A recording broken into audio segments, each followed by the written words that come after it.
ఈరోజు ప్రభుత్వం చేపట్టిన గ్రామసభ గురించి ఎన్నికొచ్చిన అధికారులు సరైన స్పష్టత మాకు ఇవ్వలేదు.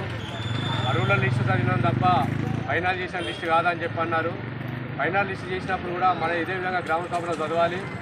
ఇందులో ఒక్కొక్క పథకానికి ఒక్కొక్క విధంగా వాళ్ళ ఒంటేటి పోకలతోటి దాడేషతోటి చదివింది తప్ప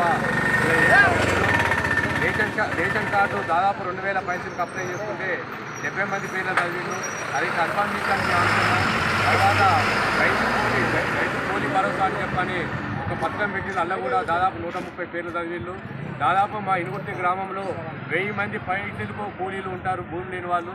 ఇందులో కూడా కొంతమంది భూమి ఉన్న రైతులు కూడా రావడం జరిగింది. దీనిలో పాటు ప్రభుత్వం ఒక 20 రోజుల పని దినాలు చేస్తేనే అని చెప్పని ఒక మాట చెప్పారు. 20 రోజుల పని దినాలు వ్యవసాయ కూలీ వేటలకు ఈ మన ఇందిరమ్మ పిఎం పథకం పోవాలని కొద్దిగా ఇబ్బంది ఉంటుంది. అట్లా పోకుండా చాలామంది నిరుపేదలు ఉన్నారు. వాళ్ళను కూడా రైతు కూలీగా గుర్తించి వాళ్ళకు కూడా రైతు కూలీల కింద ఇచ్చే 12,000 రూపాయలు ఇవ్వాలని కోరుతున్నాము. ఇంకొకటి మేజర్ జరిగింది ఏంటంటే ఇనుగుర్తి గ్రామంలో ఒక ఒంతేటి పోకలతో 800 లిస్టు గృహ ఇందిరమ్మ ఇల్లు అని చెప్పి చదివిళ్ళు. అందులో ఫైనల్ లిస్ట్ ఏంటంటే మేము సెలెక్ట్ చేసి మేము పంపుతాం, అనువులు అయితే మీ పేర్లు ఇవ్వండి తప్ప మీరు ఏం మాట్లాడుతారని అధికారులు చెప్పిళ్ళు. ఏ గ్రామ సభలోనైనా కూడా సెలెక్ట్ పేర్లు చదివి వినిపించినారు. కానీ ఇనుగుర్తి గ్రామ సభలో మాత్రం ఇనుగుర్తి గ్రామానికి వచ్చిన అధికారులు ఎవరైనా కూడా వాళ్ళు మరి ఎవరి ఒత్తిడి గురి అయినలో తప్ప అది చదవకుండా దాట వేసుకుంటూ వెళ్ళిపోయారు. ఏందని అడిగితే మేము ఏం చెప్పలేము, ఏం చేయలేమని చెప్పుకుంటూ వెళ్ళిపోయారు. ఈ అరువులైన లిస్టు ఏ రోజు మాకు ఇస్తారో ఇదే మా ఇనుగుర్తి మండలంలో పక్క కోటిపల్లి గ్రామంలో కూడా అరువుల లిస్టు చదివిలు తప్ప అప్లై చేసిన వాళ్ళందరి పేర్లు చదవలేదు.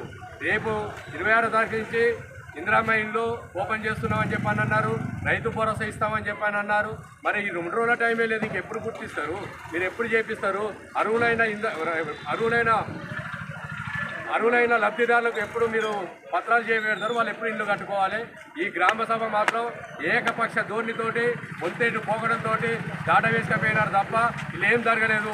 గ్రామ సభలో కూడా చాలామంది రైతులు చాలామంది మహిళలు చాలా అసహనానికి గురయ్యి మా పేర్లు రాలేదు, మా పార్టీలను ఆవేదనతో ఉన్నారు. కావున ఈ గ్రామ సభ రద్దు చేసి మళ్ళీ ఫైనల్ లిస్ట్ తోటి మీ గ్రామ సభ పెట్టాలని డిమాండ్ చేస్తున్నాము. ఈ గ్రామ సభలో చేసిన ఏ తీర్మానం కూడా చెల్లనేరదని మేము డిమాండ్ బీఆర్ఎస్ పార్టీ మండల పార్టీ ఆధ్వర్యంలో డిమాండ్ చేస్తున్నాం.